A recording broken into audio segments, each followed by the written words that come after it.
Hey everyone, welcome back to the channel. If you're new here, make sure to hit subscribe so you never miss the new stories we share. Let's begin. The words hit me before I could process them. Standing in the lobby of my own company, surrounded by marble floors and floor-to-ceiling windows that overlooked downtown Chicago, I heard my son's voice cut through the morning air like broken glass. "Dad, is this how poor people live? Like in buildings this ugly?" He was pointing at the community center across the street. The old brick structure with its faded paint and cracked steps, and he was laughing. My 12-year-old son, Marcus Jr., was laughing at poverty like it was a punchline. I am Marcus Thompson, founder and CEO of Meridian Tech Solutions, a company worth $2.3 billion. I've been on the cover of Forbes twice. I've shaken hands with senators. I've built an empire from nothing. But in that moment, hearing those words from my son's mouth, I felt like I was 12 years old again, standing in a different lobby, wearing shoes with holes in them, being laughed at by kids who looked exactly like my son does now. The security guard, a man named Earl who'd worked for me for 8 years, looked away. His jaw tightened. I saw his hands ball into fists at his sides. Earl had grown up in that neighborhood. His mother still lived 3 blocks from that community center. I watched my son scroll through his phone, completely unaware of what he'd just done, completely unaware of the wound he'd reopened in my chest. "Marcus." I said his name quietly. He didn't look up. "Marcus," louder now. "What, Dad? We're going to be late for my golf lesson." Golf lessons. My son had golf lessons on Tuesday mornings because his private school let out early. He had a personal instructor named Bradley, who charged $400 an hour. He had custom clubs that cost more than what my mother made in 3 months back when she was alive. And he was asking if this was how poor people lived, like poverty was a zoo exhibit. Like the people inside those buildings weren't human. I looked at the community center again. The paint was peeling near the entrance. The windows were clouded with age. A group of children were playing on the steps, their laughter floating across the street. One little girl, maybe 8 years old, was wearing a winter coat even though it was April, probably the only coat she owned. I knew that feeling. I remembered layering newspapers inside my jacket during cold Chicago winters because we couldn't afford proper insulation. My son didn't know that story. My son didn't know any of it. That was my fault. "Get in the car," I said. "Finally. We're not going to golf." He looked up from his phone for the first time. "What, Dad? Bradley's expecting me. I'm gonna miss my—" I said, "Get in the car, Marcus." There was something in my voice that made him stop arguing, something hard and old and wounded. My driver, Leonard, opened the door without a word. He'd heard everything. I could tell by the way he wouldn't meet my eyes. As we pulled away from the building, I watched my son settle into the leather seats of our Mercedes. He didn't even think about the luxury surrounding him. It was just normal. That normality was a disease I had infected him with, and I didn't know if there was a cure. But I was going to find one, or I was going to watch my son become the kind of person who had once made me want to disappear from this earth. We drove in silence through the streets of Chicago. I watched the neighborhoods change outside my window. Glass towers giving way to brick apartments, manicured parks becoming cracked basketball courts, the slow transition from abundance to survival. Marcus kept texting on his phone, probably complaining to his friends about missing golf. But I was somewhere else entirely. I was 40 years in the past, walking these same streets in shoes held together by duct tape and prayer. My mother's name was Dorothy Thompson. She cleaned houses on the north side for families who looked at her like furniture. She left our apartment at 5 in the morning and came home at 9 at night, her hands cracked and bleeding from chemicals, her back bent from years of scrubbing floors on her knees. She never complained, not once. But I saw the way rich people treated her. I saw the way their children looked at me when I had to wait in service entrances.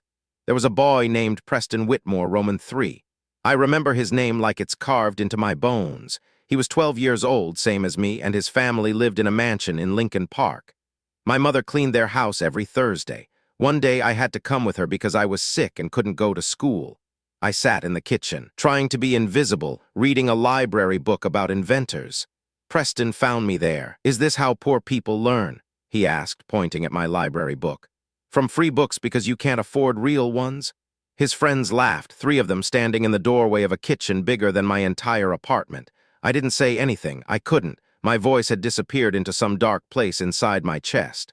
"My dad says people like you are poor because you're lazy," Preston continued. Is your mom lazy? Is that why she cleans toilets? I felt the tears coming, hot and shameful. Leave him alone, Preston. It was the housekeeper from next door, a woman named Mrs. Garcia, who'd come to borrow something. She stood in that kitchen like a shield. Whatever, Preston said, walking away. Enjoy being poor forever. That night in our tiny apartment, I made a promise to myself. I would never be poor again. I would never be looked at like that again. I would never let anyone make me feel small. And I kept that promise. I worked 3 jobs through high school. I got a scholarship to Northwestern. I started my first company at 22 in a garage on the south side. I clawed my way out of poverty with bleeding fingernails and sleepless nights. But somewhere along the way, I forgot to teach my son where we came from. I forgot to show him that the people in those buildings, the ones he laughed at, were the people who raised me, fed me, loved me. The car stopped. Marcus looked up from his phone. Where are we? We were parked in front of a small brick house on the south side. The paint was faded. The porch steps sagged in the middle. An old woman was sitting in a plastic chair by the door, watching us with suspicious eyes. This is where I grew up, I said. My son's face went blank. Here, but this is poor. He didn't answer, but his silence said everything. I stepped out of the car before Leonard could open my door. The old woman on the porch stood slowly, her eyes narrowing as she watched me approach. She was wearing a house dress with small flowers on it, and her gray hair was pulled back in a tight bun. "Can I help you?" she asked. There was suspicion in her voice, wariness. She'd probably seen too many developers walking these streets looking at her home like it was something to be demolished. "Mrs. Patterson?" Her eyes widened. "Marcus, little Marcus Thompson." And then she was moving down the steps faster than I thought possible, her arms opening wide. "Boy, I changed your diapers. I fed you collard greens from my garden. Get over here." I walked into her embrace like a child coming home. She smelled like lavender and cooking oil, exactly like she had 40 years ago. "Look at you," she said, pulling back to study my face. "All grown up and fancy. I seen you in the news. Your mama would be so proud." I felt the tears before I could stop them. "Mrs. Patterson, I'm sorry I haven't visited. I'm sorry I—" "Hush now, life gets busy, I understand." But I could see the hurt behind her eyes, the years of silence from a boy she'd helped raise while his mother was working. Marcus had gotten out of the car, standing by the door like he was afraid to touch anything. "That your boy?" Mrs. Patterson asked. I nodded. "He looks just like you did, same eyes. But not the same heart, I thought, not yet." "Come inside," Mrs. Patterson said. "Both of you, I'll make some lemonade." Her house was small but immaculate. Photographs covered every surface. Generations of children she'd helped raise, including me. I saw a picture of my mother on her wall, young and beautiful, holding a baby version of me. My throat tightened. "Sit down, boy," Mrs. Patterson said to Marcus. "You look like you ain't never been in a real house before." Marcus sat on the edge of an old couch, his hands in his lap, his eyes scanning the room like he was cataloging its deficiencies. I wanted to shake him. Instead, I sat beside him and told him the truth. "When I was your age, I lived 2 blocks from here, in an apartment with 1 bedroom. My mother slept on the couch so I could have the bed." Marcus looked at me like I was speaking another language. She worked 18-hour days cleaning houses for rich families. Sometimes she'd come home with leftover food their kids hadn't finished. That was dinner. Mrs. Patterson set down glasses of lemonade, her eyes soft with memory. "Your mama was the strongest woman I ever knew," she said. "Worked herself to the bone to give you a chance. I remember being hungry," I continued. "Real hunger, the kind that keeps you awake at night, the kind that makes you dizzy at school." Marcus was staring at me now, really seeing me for maybe the first time. Kids at school called me names, made fun of my clothes, my shoes. One boy asked if I was poor because my family was lazy. I saw something flicker in my son's eyes, recognition. "What you said today about the community center, about poor people. That's what those kids said to me." Marcus looked away, his face flushing red. "I didn't know," he whispered. "Because I didn't tell you, because I was so busy building something that I forgot to show you where I built it from." Mrs. Patterson reached over and patted my hand.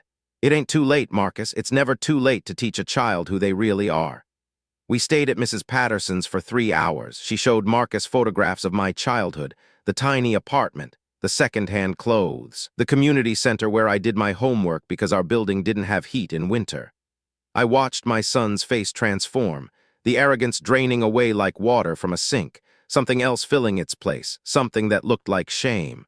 "Why didn't you ever tell me?" he asked as we drove back toward downtown. "Because I was ashamed," I admitted. For a long time, I tried to forget where I came from. I thought if I just kept moving forward, the past wouldn't matter anymore. But it does matter. I looked at my son, really looked at him. Yeah, it does. When we got back to the office, I didn't go to my corner suite with its view of Lake Michigan. Instead, I walked across the street to the community center. Marcus followed without being asked. The director was a woman named Sandra Williams, mid-50s with kind eyes and tired shoulders. She looked at me with recognition and something like suspicion. "Mr. Thompson, we've sent your company requests for donations for 3 years." I felt that like a punch. "I know, I'm sorry. Sorry doesn't keep the lights on. Sorry doesn't fix our roof. Sorry doesn't feed the kids who come here after school because there's no food at home." Marcus was listening, absorbing everything. "Can I see the building?" I asked. Sandra's eyebrows rose. "You want a tour?"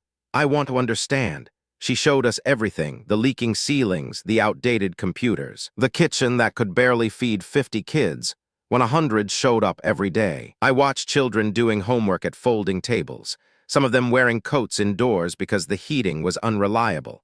One little boy, maybe 10 years old, looked up at me with eyes that were old beyond their years. "You the rich man from across the street?" I knelt down to his level. "I used to be just like you," I said. "Growing up poor, doing my homework at a community center because home wasn't safe or warm." He studied my face like he was searching for truth. "You got out." "I got out. How?" "Education, hard work, and people who believed in me when I didn't believe in myself." He nodded slowly. "My mom says I gotta believe in myself first. Nobody else gonna do it for me." "Your mom sounds smart.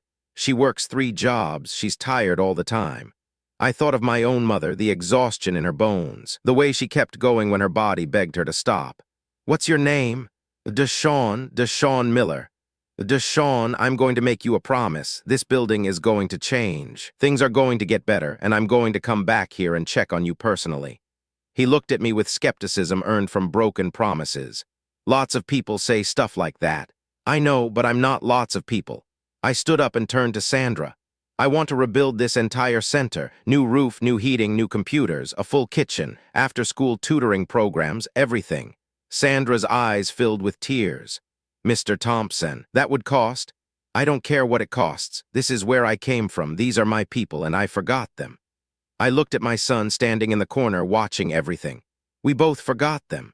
The renovation took 8 months. I was there every week, sometimes with Marcus, sometimes alone. I watched the old building transform, new windows letting in light, a state-of-the-art kitchen serving hot meals daily, a computer lab with equipment better than most private schools. But it wasn't just about the building. I started a scholarship fund for kids from the neighborhood, full rides to any college that accepted them. I hired tutors, mentors, counselors, and I brought Marcus into every part of it. He resisted at first, complained about giving up his weekends, missing parties with his friends from his private school, but something changed in him during those months. I watched him help Deshawn with his math homework. I saw him shooting hoops with kids who'd never held a golf club in their lives. I caught him sharing his lunch with a little girl who hadn't eaten since dinner the night before. One Saturday afternoon, I found him sitting on the front steps of the community center, talking to a teenager named Jasmine. She was telling him about her mother's cancer diagnosis, about how they might lose their apartment, about being afraid all the time. And my son was listening, really listening. When Jasmine went inside, Marcus turned to me with tears on his cheeks. "I was such an awful person, Dad. The things I said, the way I thought about people." I sat down beside him. "You were a kid who didn't know any better. That's not your fault, it's mine. But I should have known, I should have asked questions, I should have wondered why we had so much and other people had nothing. You're asking now, that's what matters." He was quiet for a long moment. "I want to do more. When I grow up, I want to help people, not just throw money at problems, but actually help." I put my arm around my son, pulling him close. "Then that's what you'll do." Deshawn came running out the front door, basketball in hand. "Marcus, you playing or what?" My son stood, wiping his eyes. "Yeah, I'm coming."